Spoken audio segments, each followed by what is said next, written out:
الرحمن الرحیم الحمد للہ رب العالمین صلی اللہ علی محمد و علی اجمعین واللعنۃ الدائمۃ علی اعداء امت محمد اما بعد وفقنا اللہ وإیاکم للعلم والعمل الصالحین انشاءاللہ تعالی۔ مسئلہ نمبر 380 سے ہے کہ اذا وطئ الرجل زوجتہ فساحقت بکرا فحملت یلحق الولد بصاحب نطفۃ کما یلحق بالبکر۔ یہ جو ابھی مسئلہ لکھ رہے ہیں یہ روایت میں جو ہے وہ امام علیہ السلام سے بیان ہوا تھا۔ یہ اس زمانے کا مسئلہ ہے کہ شوہر نے جو ہے وہ اپنی بیوی کے ساتھ جماع کیا اور جماع کرنے کے بعد جو ہے وہ اس نے منی کو جو ہے ادھر ہی خارج کیا، تو اس کی جو بیوی ہے وہ کسی لڑکی کے ساتھ کیا کرتی ہے، استحاق کرتی ہے، یعنی اپنی شرمگاہ جو ہے وہ لڑکی کی شرمگاہ کے اوپر رکھتی ہے، ملاتی ہے، کہ جس کی وجہ سے وہ جو منی اس کے اندر باقی تھی شوہر والی، وہ کیا ہے اس کی شرمگاہ میں کیا داخل ہو جاتی ہے اور وہ لڑکی کیا ہو جاتی ہے، حاملہ ہو جاتی ہے۔ اب اسے کیا کہتے ہیں کہ ایک غیر شدہ لڑکی جو باکرہ لڑکی ہے وہ استحاق کے عمل میں کیا ہوئی ہے، حاملہ ہوئی ہے، زنا کے عمل میں کیا حاملہ نہیں ہوئی، یعنی مرد نے اس کے ساتھ زنا نہیں کیا، بس خاتون تھی، اس کی شوہر کی منی تھی خاتون کی، تو وہ اس نے اس خاتون کے ساتھ استحاق کیا تو منی کیا اس کے اندر داخل ہوگی۔ تو اب یہاں پہ بچے کا کیا حکم ہوگا، جو بچہ پیدا ہوگا تو کہتے ہیں کہ بچہ جو ہے وہ صاحب نطفہ کا ہوگا، جس کی وہ منی تھی اسی کا بچہ ہوگا، اور جس کے پیٹ میں وہ بچہ پلا بڑا وہی جو باکرہ لڑکی ہے اس کا مسئلہ ہوگا۔ اب ہوگا کیا کہ وہ جو باکرہ لڑکی ہے اور اگر ولادت کیا ہے عادی طریقے سے ہوتی ہے تو اس کا پردہ بکارت کیا ہو جائے گا، زائل ہو جائے گا، کہ جس کی وجہ سے جو ہے وہ اس کو دیت کیا دینی پڑے گی، اور اس کی کیا ایک خاص دیت ہے جو بعد میں کیا بیان کریں گے، اور ایک مہر بھی کیا اس کے اوپر ہوگا، ٹھیک ہے، پردہ بکارت زائل ہونے کی وجہ سے اس کے مہر میں کیا نقصان ہوا، اگر باکرہ ہوتی شادی ہوتی تو اور مہر ہوتا، تو جو مہر کا نقصان ہوگا وہ بھی کیا اسے ادا کرے گی۔ اذا وطئ الرجل زوجتہ، رجل نے کیا کیا، مرد نے کیا کیا، اپنی بیوی کے ساتھ جماع کیا، فساحقت بکرن، ساحقت کی ضمیر زوجہ کی طرف جائے گی کہ اس کی زوجہ نے جو ہے وہ استحاق کیا ایک باکرہ لڑکی کے ساتھ، فحاملت، وہ جو باکرہ لڑکی ہے وہ کیا ہوگی، حاملہ ہو گئی۔ یلحق الولد بصاحب نطفۃ، اب جو بچہ پیدا ہوگا وہ کس کے ساتھ ملحق ہوگا، کس کا بچہ شمار ہوگا، جس کا نطفہ ہے، یعنی اس پہلی خاتون کا جو شوہر ہے اسی کا کیا ہوگا، یہ بچہ شمار ہوگا۔ علیکم السلام ورحمۃ اللہ۔ کما یلحق بالبکر، جیسا کہ یہ بچہ جو ہے اسی باکرہ لڑکی کا ہی بچہ شمار ہوگا، جو باکرہ خاتون ہے اس کا ہی بچہ شمار ہوگا۔ وتستحق الزوجۃ الرجم، یہاں پہ جو اس کی زوجوں کو سزا ملے گی وہ رجم کی کیا سزا ملے گی، یعنی جو سزا کس کی ہوتی ہے، زانی کی ہوتی ہے، وہی سزا سنگسار کرنا، یعنی اسے کیا سنگسار کیا جائے گا۔ والبکر، اور جو لڑکی باکرہ ہے اس نے بھی تو عمل میں شریک ہوئی ہے، وہ بھی اس سے کیا ملیں گے، جلد، اس کو کیا کوڑے لگیں گے، کما سیاتی فی محلی، جیسا کہ یہ اپنے محل میں کیا ہے اس چیز کا ذکر بھی آئے گا۔ والا زوجت، اور بیوی کے اوپر ایک اور چیز بھی واجب ہوگی، وہ کیا ہے کہ مہر البکر ہے، کہ اسے جو ہے وہ باکرہ خاتون کا مہر دینا پڑے گا، اذا ذهبت بکارتها بالولادت، کہ جب اس کا پردہ بکارت ولادت کے سبب سے کیا ہو جائے گا، زائل ہو جائے، تو پھر اس کو کیا مہر بھی دینا پڑے گا۔ تو یہاں پہ میں دیت کہہ رہا تھا، دیت کا یہاں پہ مسئلہ نہیں آتا، تو وہی ہے کہ پردہ بکارت زائل ہونے کے جو مہر ہوتا ہے وہ کیا اس کو دینا پڑے گا۔ یہ سنسار مار دینی ہے، ہاں سنسار کرنے مار ہی دینا ہے۔ ہاں مہر دینا۔ اچھا، اذا ادخلت المرأة منی رجل اجنبی فی فرجها، ایک خاتون نے کیا کیا کہ کسی اجنبی مرد کی جو منی ہے وہ اپنی شرمگاہ میں کیا داخل کر دی، تو اب جو ہے وہ یہاں پہ کوئی بے حجابی اور بے پردگی نہیں ہوئی، ایک منی تھی اور منی کیا ہے اس نے انجیکشن کے ذریعے سے اپنی شرمگاہ کے اندر کیا داخل کر دی، تو صحیح ثانی کہ یہ نظریہ کہ عاصمت کے یہ کام کیا ہے، حرام ہے، اور وہ خاتون کیا ہوگی، گناہ گار ہوگی۔ آیت اللہ سید علی خامنئی کے یہاں پہ مسئلہ کیا ہے کہ وہ گناہ گار نہیں ہوگی، اور اس فعل کے حرام ہونے کے اوپر جو ادلہ دیے جاتے ہیں وہ تام نہیں ہیں ان کے ہاں، کہ ایک خاتون جو ہے کوئی زنا بھی نہیں کر رہی، کوئی نامحرم کو ہاتھ بھی نہیں لگایا، بس اپنی شرمگاہ میں کیا ہے اس نے جیسے کوئی لیکوڈ ڈال دیتی ہے، مادہ پانی وغیرہ ڈالتی ہے، ایسی اس نے کیا ایک مرد کی کیا ہے منی کے اندر داخل کر دی، تو ان کے مطابق کیا ہے کہ یہ جو فعل ہے یہ فی ذاتی کیا ہے ایک حلال کام ہے، اس کو ہم حرام نہیں کہہ سکتے، جبکہ صحیح ثانی اور باقی فقہا کیا ہے اس کو حرام کہتے ہیں، اور کچھ ایک دقیق استدلال ہے وہاں سے یہ استدلال کرتے ہیں، کیونکہ ایک جدید مسئلہ نیا مسئلہ ہے۔ انجیکشن کے ذریعے سے جیسے نامحرم کا خون داخل کرنے کی اجازت ہے، ٹھیک ہے، اسی طریقے سے نامحرم کی جو منی ہے کیا وہ بھی داخل کرنے کی اجازت ہے یا اجازت نہیں ہے، اس میں کیا منی کے مسئلے میں کیا اختلاف ہے۔ تو صحیح ثانی نے یہاں پہ کیا فرمایا کہ عاصمت کہ وہ گناہ گار ہوگی، یہ جو کام کرنا ہے یہ کیا گناہ کا کام ہے۔ وہ یلحق الولد بصاحب المنی ہے، لیکن جو بچہ پیدا ہوگا وہ کس کا ہوگا، اسی صاحب المنی کا کیا بچہ شمار ہوگا۔ کما یلحق بالمرأۃ، جیسا کہ خود اس خاتون کے ساتھ بھی بچہ ملحق ہوگا، اس نے اسے جنم دیا، پیدا دیا۔ فاذا کان الولد انثى، فرض کریں کہ اگر بچہ کیا ہے انثى ہے، جو بچہ پیدا ہو رہا ہے وہ لڑکی ہے، تو لم یجوز لصاحب المنی، تو جو منی کا صاحب ہے، منی جس کی ہے، اس کے لیے جائز نہیں ہے کہ وہ اس بچے کے ساتھ کیا کرے، التزوج بہا، اس بچے کے ساتھ شادی کرنا، یعنی اس بچی کے ساتھ شادی کرنا اس کے لیے جائز نہیں ہوگا، کیونکہ یہ اس کی اپنی بیٹی کیا شمار ہوگی۔ وَكَذَا الْحُكْمُ، اور یہی حکم ہوگا، یہی حکم سے کیا مراد کہ بچہ اسی صاحب المنی کا ہوگا۔ لو ادخلت منی زوجہا فی فرجہا، اگر خاتون نے کیا کیا، اپنے شوہر کی منی کو کیا ہے اپنی شرمگاہ میں داخل کیا، یعنی شرمگاہ میں منی کو کیسے داخل کیا، جماع سے نہیں، بغیر جماع کے، بغیر جماع کے انجیکشن وغیرہ کے ذریعے سے کیا ہے شوہر کی منی کو اندر داخل کر دیا، تو فحملت منہ، اس سے وہ کیا ہوگی، حاملہ ہوگی،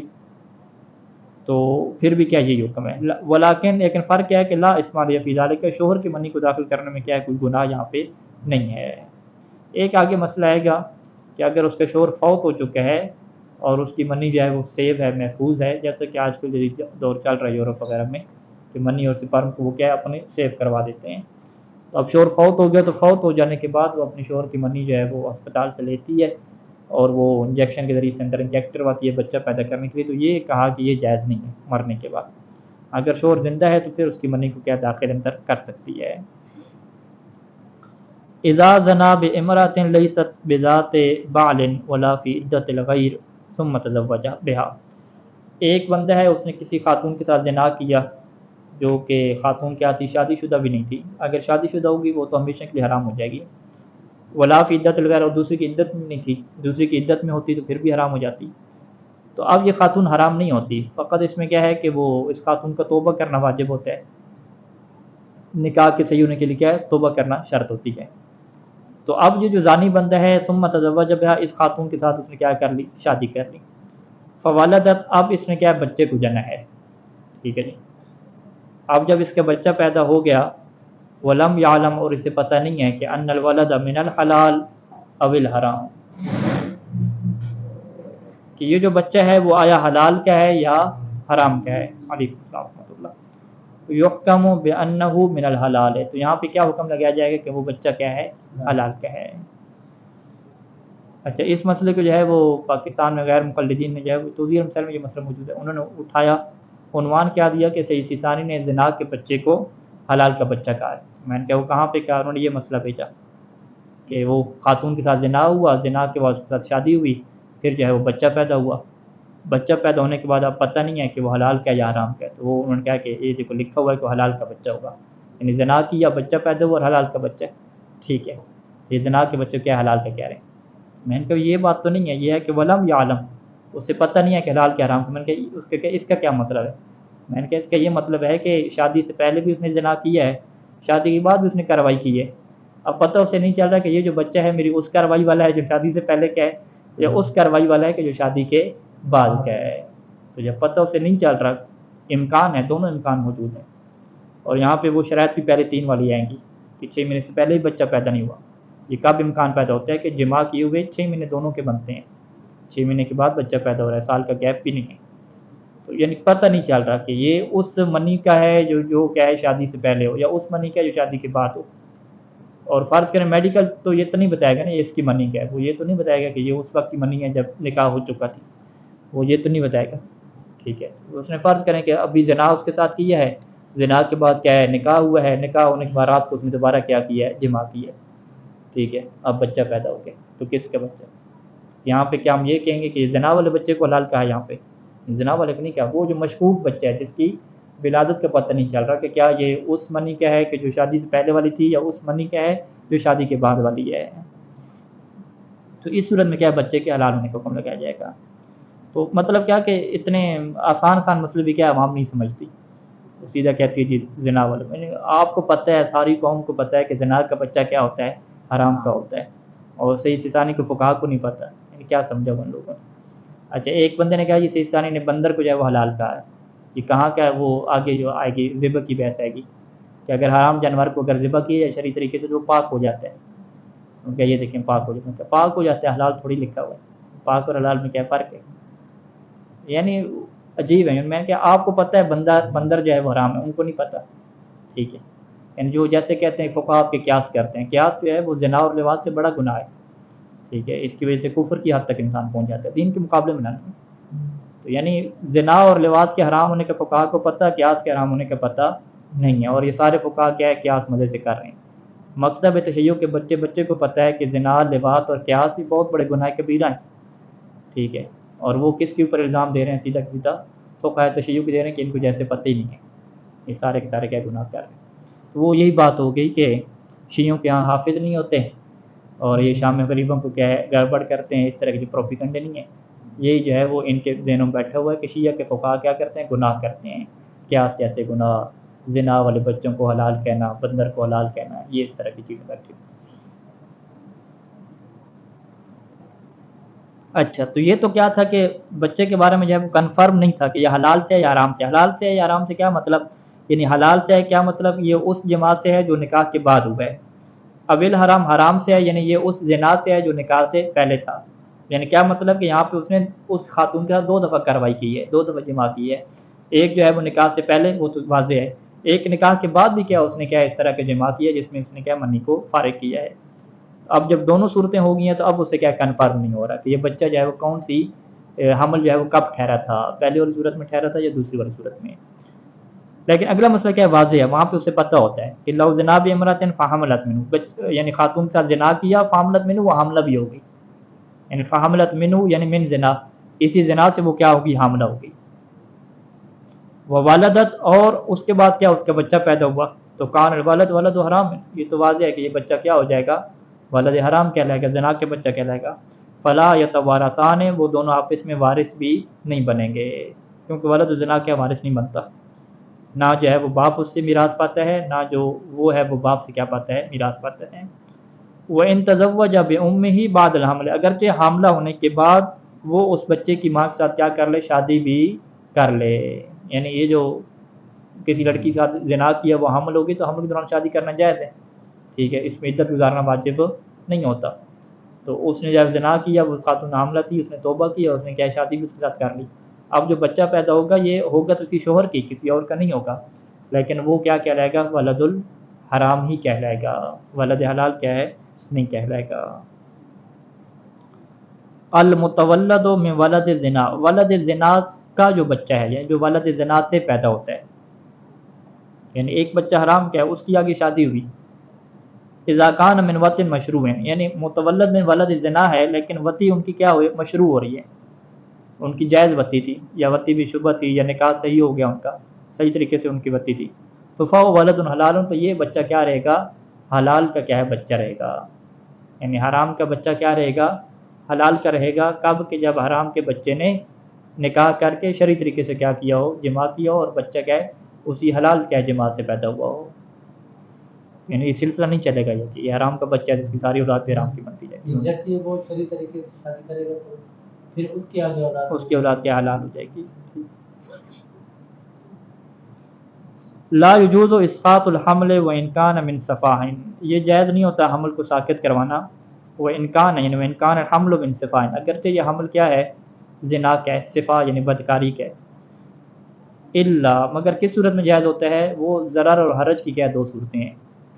ٹھیک ہے، ضرر کی صورت میں کیا ہوتا ہے کہ خاتون کو نقصان ہے اپنی جان کا، یعنی اگر یہ بچہ پیدا کرے گی تو اسے یہ ڈر ہے کہ کوئی اسے قتل کر دے گا، مار دے گا، تو اس صورت میں وہ جو خاتون ہے یہ زنا والے بچے کو کیا ہے ساقط کروا سکتی ہے۔ حرج کیا ہے کہ اسے موت کا خوف نہیں ہے، کوئی مارے گا نہیں، لیکن اسے پتہ ہے کہ اتنی شدید قسم کی میری زندگی خراب ہو جائے گی کہ میرے لیے معاشرے میں زندگی گزارنا کیا مشکل ہو جائے گا، اور مشقت والی کیا زندگی ہو جائے گی، تو حرج والی صورت میں کیا بچے کو ساقط کروا سکتی ہے، لیکن دونوں صورتوں میں یہ شرط ہوتی ہے کہ بچے کے اندر روح نہ آئی ہوئی ہو، روح آنے کا جو معیار اگر مشکوک ہو تو 4 مہینے ہوتا ہے، اگر مشکوک نہ ہو تو 4 مہینے سے پہلے ہی پتہ چل جاتا ہے کہ کب بچے کے اندر کیا ہے روح آئی ہے اور اس کا دل کمپلیٹ ہوا ہے اور اعضاء میں کیا حرکت شروع ہو گیا پوری۔ تو بہرحال تو اگر 4 مہینے کا ہو چکا ہے، روح آ چکی ہے، پھر تو کسی صورت میں بھی کیا سک کروانا جائز نہیں ہے، چاہے اسے یقین ہو کہ مجھے جو ہے وہ قتل کر دیں گے، پھر بھی وہ اپنی جان بچانے کی خاطر بچے کو جو ہے وہ قتل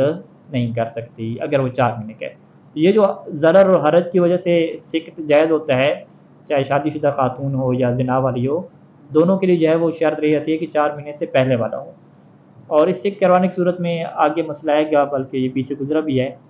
اور آگے کتاب الکفارات میں بھی آئے گا کہ کفارہ بھی واجب ہوتا ہے۔ یہاں پہ کفارہ اس کا وہی ماہ رمضان والا ہے اور سخت کفارہ ہے، وہ بھی جم والا ہے، یعنی 2 مہینے کے روزے بھی رکھتے ہیں، 60 مسکینوں کو کھانا بھی کھلانا ہوتا ہے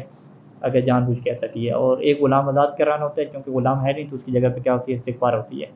اور جو ساکت کرے گا، ڈاکٹر اگر ساکت کر رہا ہے تو اس کو دیت بھی کہہ دینی ہوتی ہے۔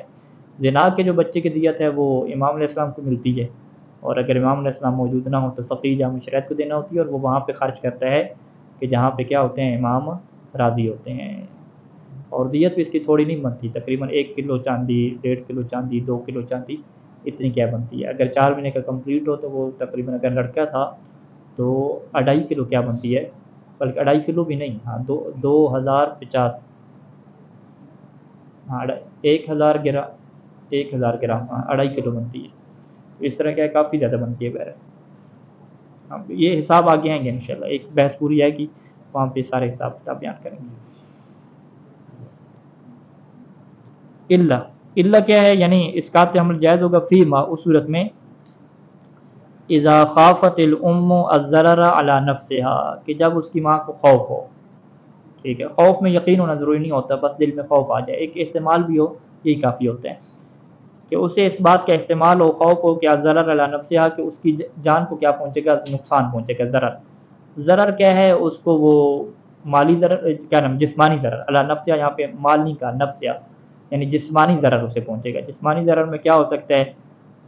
وہی موت بھی ہو سکتی ہے، اور موت کے علاوہ اس کے جو جسم کو ضرر کیسے پہنچتا ہے، مار پیٹ، اسے ماریں گے، ٹھیک ہے، یہ والی مار پیٹ، کہ اس سے خوف ہے کہ اس کی نفس کو جو ہے وہ اس کی جان کو کیا نقصان پہنچے گا، من استمرار وجود ہی، اگر وہ کیا کرتی ہے اس عمل کے وجود کو کیا رکھتی ہے، مستمر رکھتی ہے اور سکت نہیں کرواتی۔ یہ پہلی صورت ضرر کی ہوگی۔ دوسری کیا ہے کہ اوکانا یتسبب فی وقوعها فی حرج، کہ ضرر نہیں ہے بلکہ وہ یہ سبب بنے گا، کان یتسبب، یہ حمل کا استمرار سبب بنے گا کہ فی وقوعها، کہ خاتون پڑ جائے گی، فی حرج، ایسی مشقت میں، ایسی مشکل میں، کہ بالغن جو بہت زیادہ ہوتی ہے، فی حرج بالغن یعنی بہت شدید حالت میں، کہ لا یتحمل عادتاً، کہ جس کو عام طور پہ برداشت نہیں کیا جاتا، یعنی اتنی سخت مشقت اور اتنی مشکل زندگی کہ جس کو عام طور پہ کیا کوئی بھی کیا برداشت نہیں کرتا۔ تو اگر یہ دو چیزیں ہوں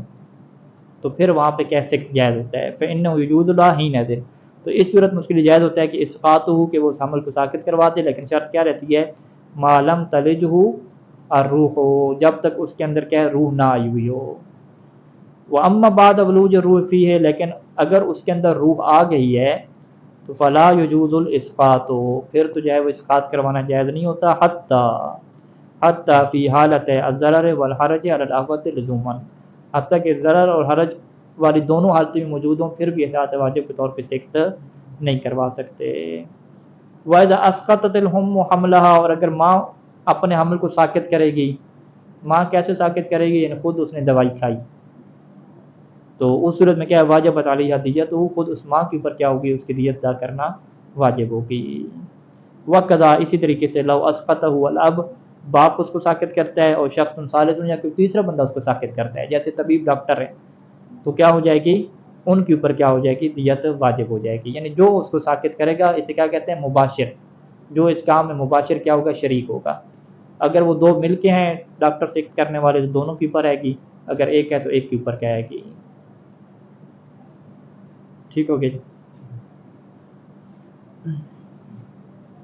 اچھا ٹھیک ہے، یہاں پہ انہوں نے کہا کہ اگر کیا ہو کہ اگر آگے کہا کہ چاہے اس کو حرج بھی ہوتا بھی کیا ہے کہ وہ اس کا عمل کو کیا ہے ساقط نہیں کر سکتی، اگر اس کی روح کے یہاں آ گئی۔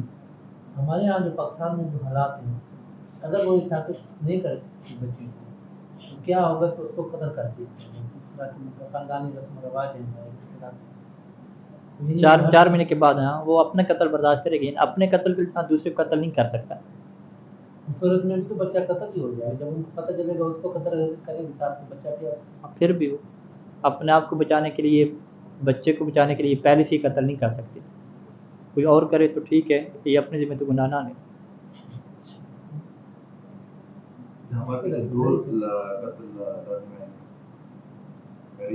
یہ تو کچھ بھی نہیں کر رہے ہیں، یہ تو اپنے آپ اپنے ہاتھوں کو قتل میں رنگین نہ کریں، یہ اپنے آپ کو بچانے کے لیے کسی اور کو قتل نہیں۔ جیسے فرض کریں دو بندے ہیں، ایک اتنا سا پانی پڑا ہوا ہے، دونوں کیا ہے قتل ہو رہے ہیں، شدید یعنی پیاس ہے۔ اب ایک بندہ جو ہے وہ اسے پتہ ہے کہ میں پانی اٹھاؤں گا تو یہ بندہ کیا قتل ہو جائے گا، یا اسے قتل کرنا پڑے گا تو میں پانی حاصل کر سکوں گا، ٹھیک ہے۔ تو اس کے لیے جائز نہیں ہوتا کہ اپنی جان بچانے کے لیے دوسری کی جان کو لے لے، اپنی جان بچانے کے لیے انسان دوسری کی جان کو نہیں لے سکتا۔ واضح؟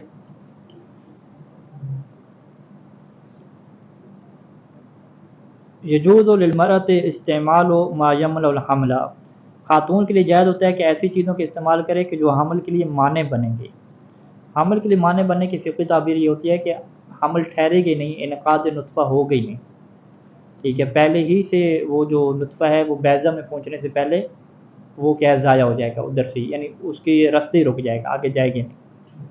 من العقاقیر وہ دوائیاں کہ المعدت لذالک جو اس مقصد کے لیے کیا ہے تیار کی جاتی ہیں، ان کے لیے استعمال جائز ہوتا ہے۔ تو اس میں وہ فیملی پلاننگ کے طریقے کہ جس میں حمل ٹھہر جاتا ہے اور حمل ٹھہرنے کے بعد جو ہے وہ جو رحم کی دیوار ہے اس کے ساتھ کیا ہے وہ بچہ منسلک ہو کے آگے نشو نما نہیں پاتا، ادھر کیا ضائع ہو جاتا ہے۔ جیسے رنگ کے بارے میں کیا یہ کہا جاتا ہے کہ رنگ کے بارے میں جو لولب گزرا ہے پہلی جلد میں یہ بات گزری ہے کہ اس کے بارے میں اگر یہ ہے کہ یہ انعقاد نطفہ تو ہو جائے گا، بچہ جو ہے وہ چھوٹا سا بن جائے گا اس نطفہ میں، لیکن وہ دیواریں جو جدار رحم کے ساتھ مل کے آگے افزائش نہیں کرے گا، وہ رنگ کیا ہے اس کے لیے مانع بن جائے گا کہ وہ جدار رحم کے ساتھ مل نہیں سکے گا۔ تو ایسے رنگ کی کو پہ رکھوانا کیا جائز نہیں ہوتا، کیونکہ وہ بچہ قتل اس میں ہو رہا ہوتا ہے، یعنی ایک دفعہ ٹھہرتا ہے پھر ٹھہرنے کے بعد پھر دوبارہ کیا ہے قتل ہو جاتا ہے، ایک دو دن کا ہوتا ہے وہ ختم ہو جاتا ہے۔ تو اس طرح کے جو مانع حمل طریقے ہیں وہ کیا جائز نہیں ہوتے۔ اور ایک ایسے مانع حمل طریقہ کہ جس میں بچہ کا اصلا نطفہ اس میں بیضہ میں جائے گی نہیں، انعقاد ہی نہیں ہوگا اس کا، وہ بنے گی نہیں اس میں، تو وہ کیا ہوتے ہیں جائز ہوتے ہیں۔ تو یہ کیا فقہی قانون ہے، پھر اس کے اوپر کیا پھر الگ طریقے سے تحقیق ہوتی ہے کہ رنگ کا کیا حکم ہے، کنڈم کا کیا حکم ہے، باقی ساری چیزیں چلتی ہیں۔ شرط اس میں یہی رہتی ہے کہ بشرط ان لا یلحق بها ضررا بلیغا، کہ ملحق نہیں ہوگا بہا ان چیزوں کی ضرر،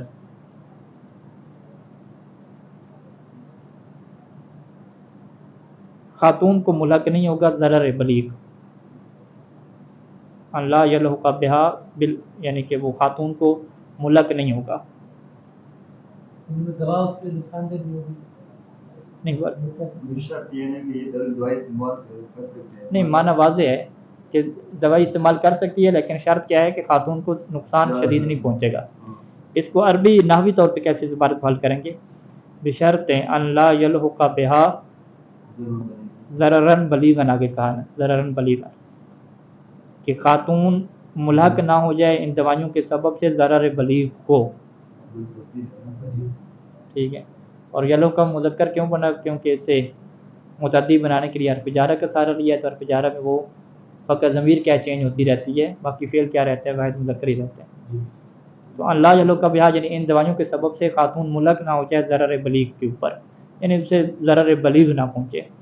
ضرر بلیغ ضرر بسیط کے مقابلے میں آتا ہے۔ ضرر بسیط یعنی بخار ہو جانا، ماہواری کا یام آگے پیچھے ہو جانا، یہ ضرر بسیط ہے۔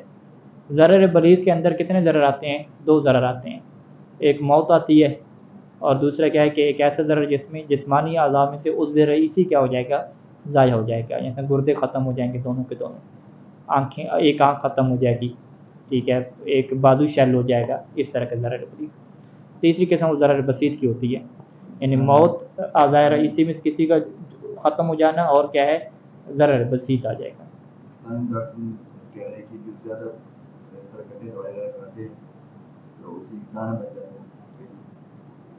ہاں یہ ذرا البلیغ میں وہ بھی آتا ہے کہ وہ بچہ دانی ختم ہو جانا، بچہ دانی جو ہے وہ افیکٹڈ ہوگی، اس کے اندر کیا ہو جائیں گے، التہابات ہو جائیں گے، انفیکشن ہو جائے گی، اس کو نکلوانا پڑے گا۔ اسے کیا کہتے ہیں کہ دوائی کھانے کی وجہ سے خاتون کو اس بات کا خوف ہے کہ میری جو بچہ دانی ہے یہ خراب ہو جائے گی، اس کے اندر دانے وغیرہ اور گلٹیاں بن جائیں گی اور خراب ہو جائے گا۔ تو یہ بار اگر ضرر بری کا خطرہ ہو تو وہ کیا نہیں کر سکتے، بچہ دانی نکلوانا جائز نہیں ہوتا، یہ ضرر بری کا مستاق ہے، کیونکہ یہ پورا انسان کا ایک عضو ہے، عضو رئیسی ہے، عضو رئیسی کو انسان اپنے آپ سے جدا نہیں کر سکتا اگر اس کا دوسرا پارٹ بھی نہ ہو، بدل بھی نہ ہو۔ گردوں میں اجازت دی ہے کہ ایک گردہ انسان نکلوا سکتا ہے، اس میں تو یہ جو خواتین مطلب بعض دفعہ بچے پیدا نہ کرنے کے لیے، یا 3 بچے ہو گئے 4 بچے ہو گئے، تو شوہر سے لوگ پوچھتی ہیں، شوہر کی بھی رضا ہوتی ہے اور جا کے وہ بچہ دانی نکلوا دیتے ہیں۔ بچہ دانی نکلوانے کے کیس کم ہوتے ہیں کیونکہ اس کی وجہ سے پھر ماہواری ایام یہ سارے ختم ہو جاتے ہیں، تو نس بندی کے کیس ہوتے ہیں، جی نس بندی جائز ہوتی ہے، اور بچہ دانی نکلوانے کے اسی کے کیس ہوتے ہیں جس کی بچہ دانی میں جو ہے وہ انفیکشن آ جائے، کہ اب اگر اس کو باقی رکھا جائے گا تو زہر پھیلنے کا خطرہ ہے یا کوئی اس طرح کے ایشو ہیں، تو وہاں پہ نکالتے ہیں۔ نہیں ایشو نہیں ہے، اگر کوئی ایشو بھی نہیں ہے تو نس بندی کروا لیں، نس بندی کے جب پوری بچہ دانی نکلوا دیں، پوری سارے سسٹم ہی باہر نکل جائے، وہ جائز نہیں ہوتا ہے۔ اچھا یہاں پہ جو ہے کہ یہ جو خاتون استعمال کرے گی معنی حمل چیزیں، کیا اس میں شوہر کی اجازت ضروری ہوگی یا شوہر کی اجازت ضروری نہیں ہوگی؟ سیسانی کیا فرماتے ہیں کہ بلا فرق فی ذلک بین رضا الزوج بہ و عدمہ، کہ اس میں کوئی فرق نہیں ہوتا کہ چاہے شوہر اس کے اوپر راضی ہو یا شوہر راضی نہ ہو، یعنی شوہر راضی نہ بھی ہو، اس کی مرضی نہ بھی ہو، تو خاتون کے پاس یہ اختیار ہے کہ اپنے حمل کو روکنے کے لیے، نہ کہ حمل گرانے کے لیے، حمل کو روکنے کے لیے ایسی چیزوں کا کیا کرے، استعمال کرے، لیکن شرط وہی رہتی ہے کہ جو مرد کا جنسی حق ہے وہ کیا اس سے متاثر نہ ہو، کیونکہ وہ پیچھے بات گزر چکی ہے کہ مرد کے جنسی حق کو پامال کرنا اور اس کو متاثر کرنا یہ کیا جائز نہیں ہوتا۔ وقد ذکرنا جملۃ من احکام تحدید نسل یعنی فیملی پلاننگ، نسل کو کنٹرول کرنے کے احکام کا ہم نے ذکر کیا ہے، مستحدثات المسائل جو پہلی جلد کے آخر میں انہوں نے درج کیے تھے، تو وہاں پہ کیا ہے مراجعہ کیا جائے۔ الفصل الثالث عشر، اگلی جو فصل ہے وہ احکام ولادت میں ہے، اور احکام ولادت کے ساتھ جو چیزیں کیا ملک ہوتی ہیں، ٹھیک ہے۔ ابھی جو فصل تھی وہ اولاد کے بارے میں تھی، ابھی کیا ولادت کے وقت،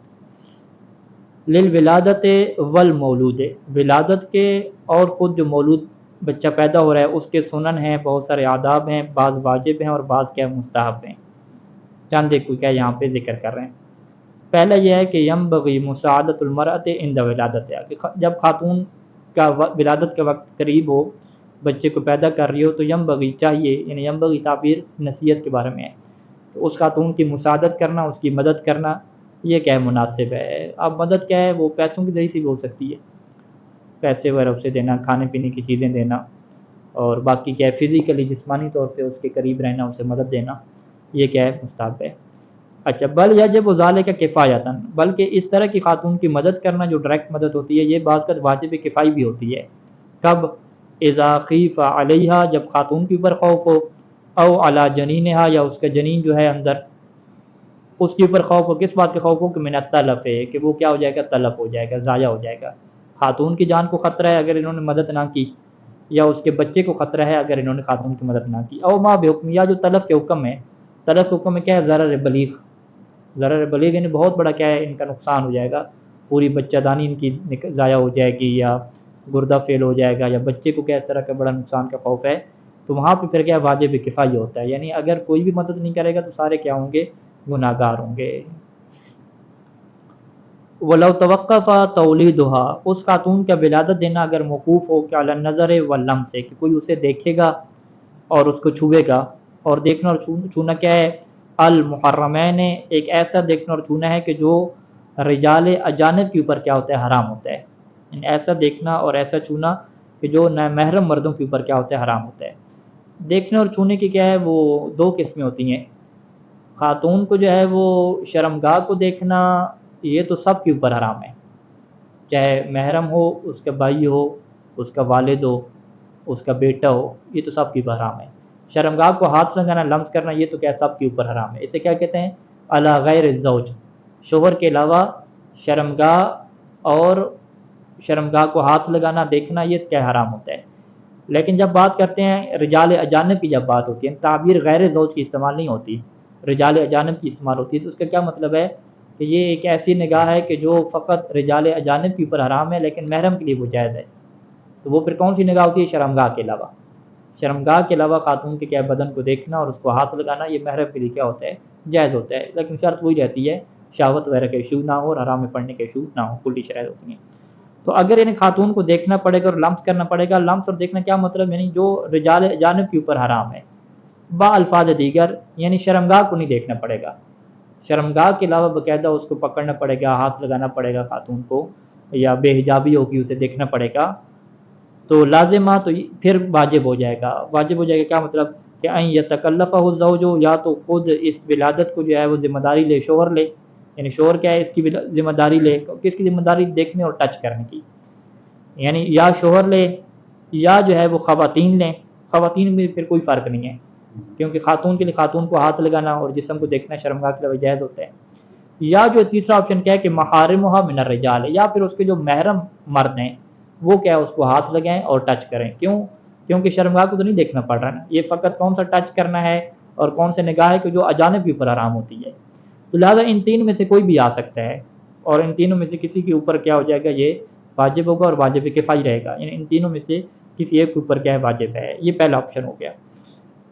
کہ نگاہ اور ٹچ کرنا پڑے گا لیکن شرمگاہ کے علاوہ. لیکن ولو توقف علی النظر واللمس المحرمین علی غیر الزوج، اب یہاں پہ غیر زوج کی تعبیر ہے، یعنی شرمگاہ بھی اس میں شامل ہے. ولو توقف یعنی بچے کا ولادت دینا موقوف ہو کہ اسے دیکھنا پڑے گا یا چھونا پڑے گا، لیکن دیکھنا اور چھونا کون سا؟ جو کہ شوہر کے علاوہ سب پہ حرام ہوتا ہے. محرمین جو حرام ہوتا ہے علی غیر زوج کے علاوہ، یعنی کیا مطلب؟ شرمگاہ کو، یعنی شرمگاہ کو دیکھنا پڑے گا اور شرمگاہ کو کیا کیا ہاتھ لگانا پڑے گا. اب یہاں پہ کیا حکم ہے؟ یہاں پہ پہلا آپشن تو کیا ہے کہ کانا متمکنا من تولیدہا، کہ اس کے لیے ممکن ہے من تولیدہا اس بچے کو کیا ہے ولادت دینا، یعنی بچے کو ولادت دینا ممکن ہے اس کے لیے من دون عسر ولا حرج، کہ بغیر کسی عسر و حرج کے، من دون عسر ولا حرج، بغیر کسی عسر و حرج کے بچے کو وہ خود کیا ولادت دے لے گی. شرمگاہ کی طرف کوئی بھی نہیں دیکھے گا اور بچہ بھی کیا ہے وہ پیدا کر لے گی. اس میں کسی قسم کی کوئی مشقت اور عسر کی بات بھی نہیں ہے. تو پھر تعینہ اختیار ہو،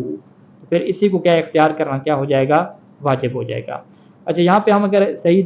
عبارت کے اعتبار سے چلیں تو یوں اس کی عبارت اگر بنائے تو بہتر ہے کہ اس میں شوہر آئے گا فقط. وَلَوْ تَوَقَّفَ عَلَى النَّظَرِ وَاللَّمْسِ الْمُحَرَّمَيْنِ عَلَى غَيْرِ الزَّوْجِ وَكَانَ مُتَمَكِّنًا، یعنی کان الزوج متمکنا کیوں ہو جائے گا. یعنی سب سے پہلا آپشن کیا تھا کہ شرمگاہ کے علاوہ جسم کو کیا ٹچ کرنا پڑے گا، دیکھنا پڑے گا، تو وہاں پہ کہا کہ محرم مرد کیا ہاتھ لگا سکتے ہیں. دوسرے مرحلے پہ کیا کہا کہ نہیں جی شرمگاہ کو کیا دیکھنا پڑے گا، ہاتھ لگانا پڑے گا. تو اب یہاں پہ پہلا آپشن کیا ہے؟ شوہر کا ہے، کہ دائی کا آپشن بھی نہیں ہے. پہلا آپشن کیا ہے؟ شوہر کا ہے. شوہر کے لیے جو ہے وہ ممکن ہے کہ اس کی کیا کروائے؟ ولادت کروائے. اپنی بیوی کے شوہر کے لیے ممکن ہے کہ ولادت کروائے، اور اس میں کسی قسم کا کوئی عسر و حرج بھی نہیں ہے. شوہر کے لیے کوئی مشقت نہیں ہے، خصوصاً اگر شوہر کیا اس کا ڈاکٹر ہے، کام یہی کرتا ہے وہ، ٹھیک ہے. پھر تو تعین اختیار ہو، تو اس کے شوہر کو اختیار کرنا یہ کیا ہو جائے گا؟ واجب ہو جائے گا. یعنی شوہر کے ہوتے ہوئے کوئی عسر و حرج نہیں پیش آ رہا، اسے کوئی مال نہیں لگانا پڑ رہا، ادھر ہی موجود ہے، تو پھر شوہر کی کیا بن جائے گی؟ یہ ذمہ داری بن جائے گی. الا مگر یہ کہ صورتحال یہ ہو کہ ان تکون قابلۃ و ارفق بحالہ، کہ جو قابلہ اور دائی ہے، قابلہ کسے کہتے ہیں؟ دائی کو،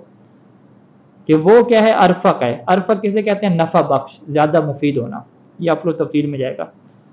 مگر یہ کہ جو قابلہ ہے وہ ارفق ہے بحالہ، وہ خاتون کی جو حالت ہے، صورتحال ہے، اس کی نسبت سے جو دائی ہے وہ زیادہ کیا اس کے لیے مفید ہے.